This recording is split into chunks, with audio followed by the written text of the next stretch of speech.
Let's get started with our first news. Sonnen thinks Tom Aspinall should have continued fighting after being eye-poked by Ciryl Gane last night. Chael didn't hold back. He said, "No, I'm just disappointed. I talked all day yesterday about wanting to see Tom overcome some adversity. I wanted to see what he'd do when his first plan didn't work. What's his next move? Does he go to his wrestling? Can he hang with Ciryl on the feet for 25 minutes? And now, I don't get any of those answers," Chael continued, explaining that this wasn't just about the result, but about what the fans were robbed of seeing. "Just like everybody at home, I'm disappointed," he said. "Being poked in the eye is illegal, Brendan. But fighting with one eye?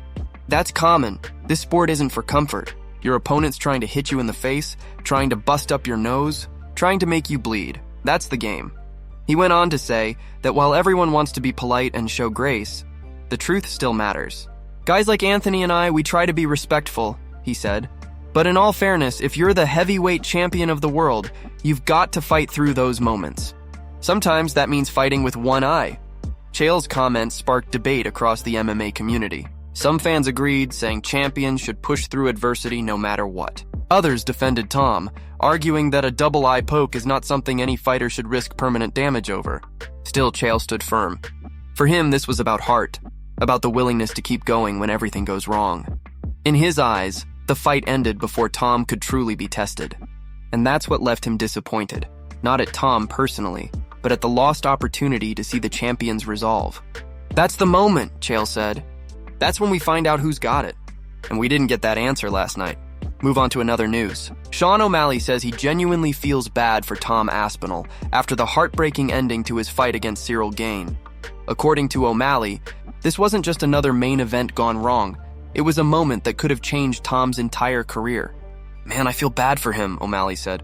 "If Tom goes out there and wins, we're talking about him fighting John Jones at the White House next. That's how big that win would have been." O'Malley reflected on how much Aspinall lost because of the unfortunate eye poke. "There's just so much that Tom missed out on because of that," he said. "It's super unfortunate.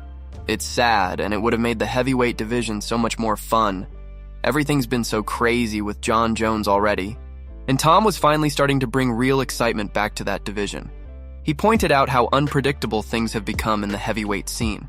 "You know, John's been in and out, there's talk about injuries, retirements, all that stuff," O'Malley said. Tom was the one guy who had the momentum. He defended an interim belt, he was ready to fight for the undisputed title, and now this happens. It's just tough to watch. O'Malley also mentioned the electric atmosphere that night, saying the moment felt huge even before the fight ended. "The crowd was insane," he said. "You could feel it. Everybody knew how important this fight was, and then it ended like that. It's just brutal, man." As for what comes next, O'Malley wasn't sure. "I mean, do you remake that fight?" He wondered aloud. "The fans probably want to see it again. But John doesn't want to fight Tom. Alex doesn't want to fight Tom. So where do you even go from here? It's a weird spot for the division." He did, however, mention that Dana White might already have a plan. "I think Dana said he's going to make the rematch," O'Malley added. "And honestly, that's probably the best thing. Let them run it back. Give Tom that second shot. He earned it. He didn't lose him, it was an accident. The fans deserve to see that fight finish the right way." O'Malley closed by emphasizing that moments like these are what make MMA both beautiful and brutal. "That's the sport," he said. "One second you're on top of the world, the next it's all gone. It's tough, man. Really tough." Move on to another news. Dana White is facing massive backlash from the MMA community after his controversial comments about Tom Aspinall. During the post-fight press conference, Dana suggested that Tom didn't want to continue the fight after being poked in both eyes by Ciryl Gane, and fans were not having it. Many saw his remarks as disrespectful, dismissive, and completely out of touch with what actually happened in the octagon. Ariel Helwani reacted immediately, calling Dana's statement predictable.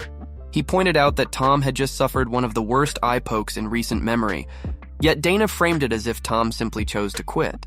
Ariel highlighted the absurdity of saying a fighter didn't want to continue when he physically couldn't see. He said it was a wild way to frame such a deep double eye poke. Social media quickly exploded with outrage.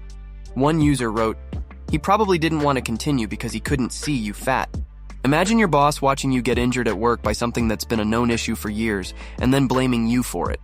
Another added, "Why is he not calling out Ciryl? That was a blatant foul." Fans also criticized Dana for ignoring the ongoing eye poke problem in MMA. something that's been debated for years. One fan reminded everyone about the time anti-eye poke gloves were tested, but later scrapped after Jon Jones complained. This has been happening since the 90s, the fan wrote, and Dana still acts surprised when a fighter gets seriously hurt. It's insane. The frustration didn't stop there. Some accused Dana of a long pattern of disrespect toward his champions. One viral post read, "First Stipe, then Francis, and now Tom. Dana just can't respect anyone who doesn't kiss up to him." Another wrote bluntly, "He couldn't open his eye, Baldy."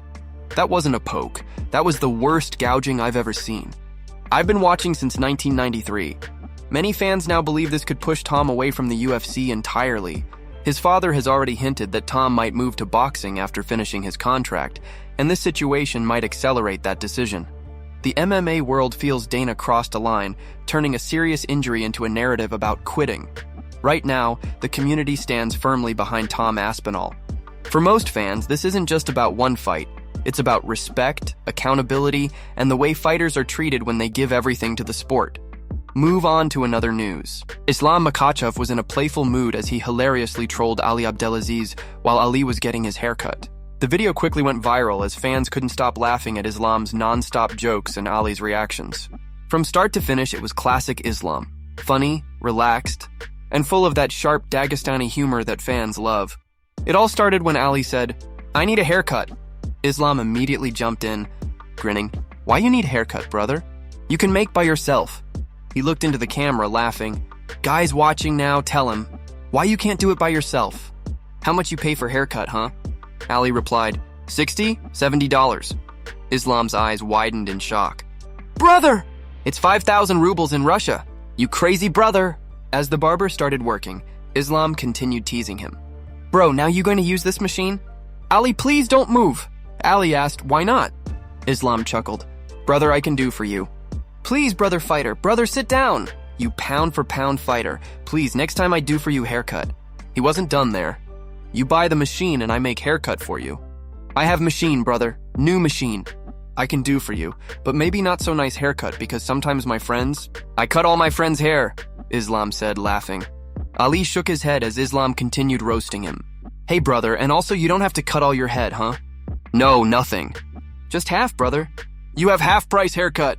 50% discount because you don't have all." The room burst into laughter.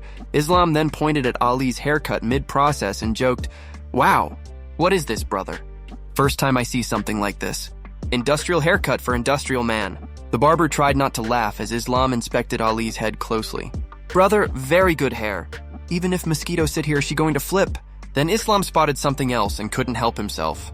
"Hey, brother, clean mustache, please." "Brother, inside the nose, there's something there." Everyone watching the live stream cracked up as Ali tried to keep a straight face while Islam kept going. By the end, the whole room was laughing uncontrollably. It was a light-hearted moment showing Islam's funny side outside the cage, reminding everyone that even the pound-for-pound best in the world loves to have a good laugh with his brothers. Move on to another news. What's next for Umar Nurmagomedov after UFC 321? Umar made his long-awaited return to the octagon, and as many expected, he got the job done. He defeated Mario Bautista in a tough 3-round battle, returning to the win column in solid fashion. But while Umar showed flashes of his world-class grappling and control, some fans felt the performance didn't quite deliver the level of dominance they were hoping for. From the opening bell, Umar used his signature Dagestani pressure, strong wrestling, sharp timing, and relentless top control. Bautista, though, came to fight. In the first round, he threatened with a dangerous toe hold that had the crowd gasping. Then in round 2, he dropped Umar with a well-timed knee that nearly changed the fight completely. Still, Umar stayed composed, recovered quickly, and went back to what he does best, smothering his opponent on the mat and neutralizing any offense. After 3 hard-fought rounds, all 3 judges scored the fight in his favor, giving Umar a unanimous decision victory. This win was especially important for Umar, who was stepping into the cage for the first time since January, when he suffered his first professional loss against Merab, the current bantamweight king. That fight was razor close, and many still believe Umar was Merab's toughest challenge to date. Following UFC 321, Umar spoke with Daniel Cormier inside the cage, confidently declaring, "I will win the title." His mindset hasn't changed. He's still chasing gold.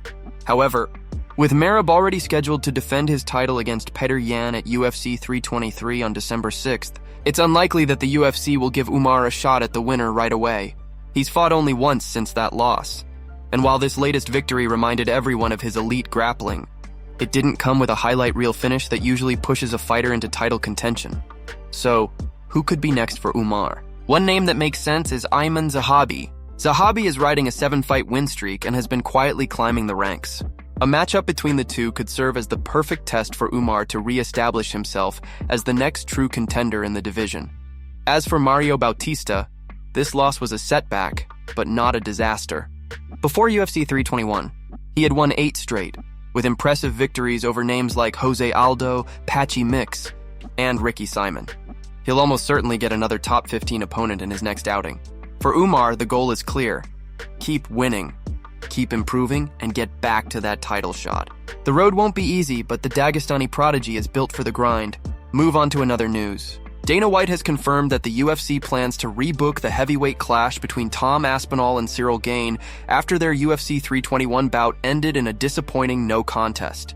The highly anticipated fight was stopped in the first round after Gane accidentally poked Aspinall in both eyes, leaving the champion unable to continue. It was a brutal and unfortunate ending to what had been shaping up to be an incredible main event. When asked for his reaction to the incident, Dana said he felt exactly the same way everyone else did. I feel the way everybody feels. It was a great showing that ended in a really tough way, he said. After the Jon Jones fight, a lot of people wrote Ciryl off, but he looked damn good tonight. Dana emphasized that despite the controversy, Gane came prepared and was performing at a very high level before the accident occurred. Reflecting on the 4 minutes of action before the stoppage, Dana said, "It looked like we were in for a few rounds. It was going to be a good fight." He noted that both men had come in well prepared, and the momentum was building into what could have been one of the best heavyweight matchups of the year. When asked about rebooking the fight, Dana didn't hesitate. "Yeah, total pain in the ass, but yes," he said with a laugh. Because of the Jon Jones fight, I think everybody was sleeping on Ciryl Gane and kind of wrote him off. But I feel like in his camp, he was training like an animal for this fight. It's just unfortunate it ended the way it did. He continued, "I think there will be a lot more interest in the rematch now. You know, Gane had Tom bloodied up, and Tom didn't want to continue in the fight. So the rematch is very interesting." Dana also spoke about another key fight from the card, Alexander Volkov's win over Jailton Almeida. He made it clear he was pleased with how the judges scored that bout. "Even though Jailton got all the takedowns and control, he just wasn't doing anything," Dana said. Even Ben Askren was like, "Why is Jailton allergic to throwing punches in there?" And he's right. You can't win a fight by just laying on top of somebody. That's not how it works. He concluded by saying, "I was actually very happy with the way the judges scored that fight." With the heavyweight division in chaos, and the Aspinall vs. Gane rematch now in the works, the UFC just set the stage for another massive showdown at the top of the division. Move on to another news. Bisping has come to the defense of Tom Aspinall after fans online criticized the heavyweight champion for not continuing to fight at UFC 321. Tom was forced to stop after suffering a brutal double eye poke from Ciryl Gane. And while some fans accused him of quitting, Bisping made it very clear that's not what happened. Speaking on his podcast, Bisping got brutally honest about the situation and even opened up about his own career. "It was a significant eyeball injury," he said. "It wasn't like a little scratch. They went in, they were proper eye pokes, and Tom was clearly in a lot of pain." He continued, "People online are saying, well, he kept saying he couldn't see. If he wanted to continue, he shouldn't have said that. But the reality is, if you can't see, you tell the truth. That's the right thing to do." Bisping then reflected on his own past and admitted that he made mistakes by hiding his own vision problems when he was still fighting. "People might point at me and say, well, you fought with one eye." "Yeah, I did, but that was a secret. I shouldn't have been fighting," he confessed. Tom is the champion of the world. He doesn't want to go out there when his vision is impaired or massively affected and risk losing a fight that was already shaping up to be very difficult. Bisping gave credit to Ciryl Gane for how sharp he looked before the foul. "Ciryl was on point tonight," he said. "He was looking good and we could see the damage on Tom's face. This was not an easy fight by any stretch of the imagination. So, Tom choosing not to continue with his vision damaged, that's the smart call, not a cowardly one." He also addressed the crowd's reaction inside the arena.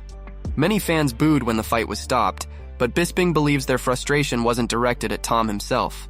The crowd was upset, and I totally understand that, he said. They were frustrated. People flew in from other countries, they spent a lot of money, they bought tickets, and the main event ended like that. But I don't think their frustration was aimed at Tom. I think they were just annoyed at the situation. Bisping's message was simple. Safety comes first. Fighters give everything inside that cage, and sometimes injuries like this can't be fought through. Tom did the right thing, Bisping concluded. He made the right call. That doesn't make him weak. It makes him smart.